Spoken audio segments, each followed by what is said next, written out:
Hello दोस्तों, मेरा नाम है नितिन और story with Nitin YouTube channel पर आप सबका स्वागत है।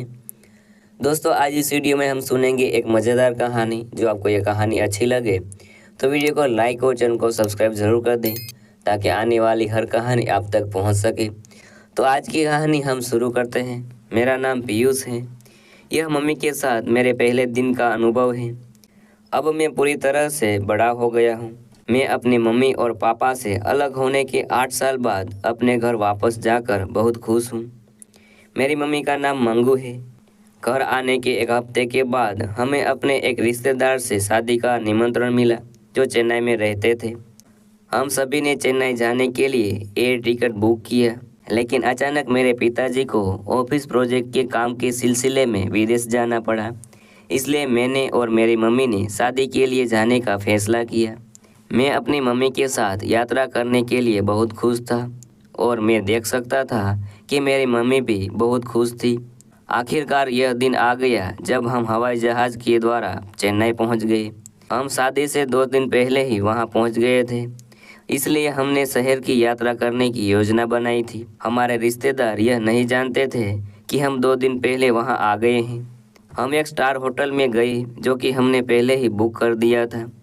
जैसे ही मेरे पिताजी विदेश गए, उन्होंने एक कमरा रद्द कर दिया और मुझे और मम्मी को एक कमरा दे दिया।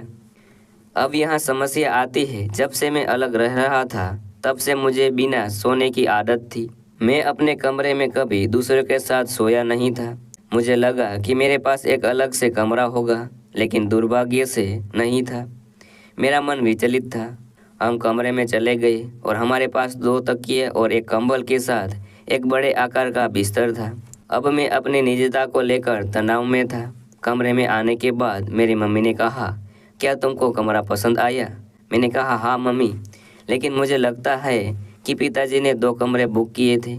माँ बोली, हाँ, लेकिन उन्होंने एक कमरे को रद्द कर दिया क्योंकि वह हमारे साथ नहीं आए। मैं बोला, ओहो माँ। माँ बोली, क्या हुआ, सब ठीक है? मैं बोला, हाँ माँ, मैं बहुत खुश हूँ। माँ ने कहा, ठीक है, फ्रेश हो जाओ और रात के खाने के लिए तैयार हो जाओ। जैसा कि मैंने आपको बताया कि मैं अपनी मम्मी के साथ अपने कमरे को सोफा करने के लिए तैयार नहीं था, तो मैंने हमेशा की तरह मैंने अपने किसी भी नाइट पैंट और शर्ट को पैक नहीं किया था। मैं वॉशरूम के अंदर आया और मैंने अपना तौलिया उतारा। मैंने स्नान किया और अपने तौलिया को अपने कमर में लपेट कर बाहर आ गया। माँ बोली, पीयूष, हो गया तुम्हारा? ठीक है, मैं अभी नहा कर आती हूँ। मम्मी बाथरूम के अंदर चली गई। मैंने अपना तौलिया निकाल दिया और कुछ पार्टी के कपड़े पहन लिए। कुछ देर बाद मम्मी उन्होंने अपना तौलिया अपने सिर से हटा दिया और उनके गीलों बालों को सुखाने लगी। माँ फिर बोली, पीयूष, क्या तुम थोड़ी देर के लिए पीछे घूम सकते हो? मैं 2 मिनट के भीतर तैयार हो जाऊंगी।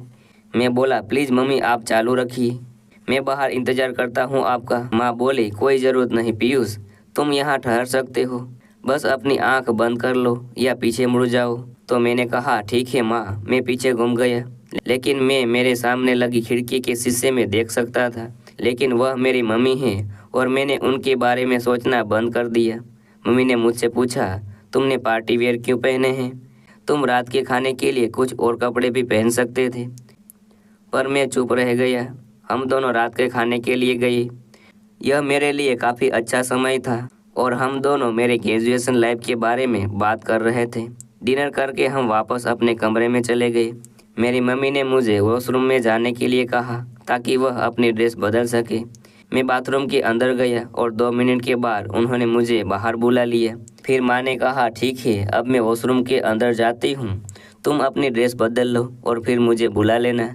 मैंने कहा, नहीं माँ, मैं इस ड्रेस में ही ठीक हूँ, मैं इसी में सो जाऊँगा। माँ बोली, हाँ हाँ, क्या बात कर रहे हो बेबी, ये पार्टी वाले कपड़े हैं, उन्हें शादी के लिए रखो। अब अपने नाइट ड्रेस को लो और उन्हें पहन कर आओ। मैंने कहा, नहीं माँ, मैं ठीक हूँ। उन्होंने मेरा बैग लिया और मेरी नाइट ड्रेस को तलाशने लगी। माँ बोली, पीयूष, तुम अपने साथ कोई नाइट ड्रेस क्यों नहीं लाए हो? मैं बोला, मम्मी, वास्तव में मैं उन्हें अपने साथ नहीं ले जाता क्योंकि 8 सालों से मैंने किसी के साथ कमरा शेयर नहीं किया, तो मुझे बिना कपड़े की सोने की आदत है। मुझे नहीं पता था कि हम यहाँ एक कमरे को शेयर करेंगे, लेकिन मैं ठीक हूँ, मैं इसी में सो सकता हूँ। माँ बोले, पीयूष, क्या तुम सच कह रहे हो? हे भगवान, तुमने मुझे इस बारे में पहले क्यों नहीं बताया? अब तुम अपने पार्टी वेयर के साथ कैसे सोओगी? अच्छा ऐसा करो, अपने और कंबल के अंदर हो जाओ। उनकी बात ने मुझे चौंका दिया। मम्मी आप कुछ भी बोल रही हो, ये कपड़े पूरी तरह से ठीक है। माँ बोली, पीयूष यह सब ठीक है, मैं तुम्हारी मम्मी हूँ, मुझसे शर्माने की ज़रूरत नहीं है। मैं बोला, मम्मी मैं आपके सामने कैसे सो सकता हूँ? माँ बोली, पीयूष यह ठीक है, मुझे कोई समस्या नहीं है कि तुम मेरे बगल में सो रहे हो। एक मम्मी के लिए अपने बच्चे को सुलाना सामान्य बात है। अपने आराम को खराब मत करो, चुपचाप मेरी बात मानो। उनकी बातों ने मुझे काफ़ी सहज बना दिया था, लेकिन मुझे शर्मिंदगी भी महसूस हो रही थी। मुझे पता था कि मैं अपनी पार्टी वेयर के साथ सो नहीं सकता हूँ। तो दोस्तों आपको ये कहानी कैसी लगी कमेंट में ज़रूर बताना, और अगर आपको ये कहानी अच्छी लगी हो तो वीडियो को लाइक और चैनल को सब्सक्राइब जरूर कर दीजिएगा, ताकि आने वाली कहानी आप तक पहुँच सके। तो आज के लिए इतना काफ़ी है, मिलता ही नई वीडियो में नई कहानी के साथ। तब के लिए बाय।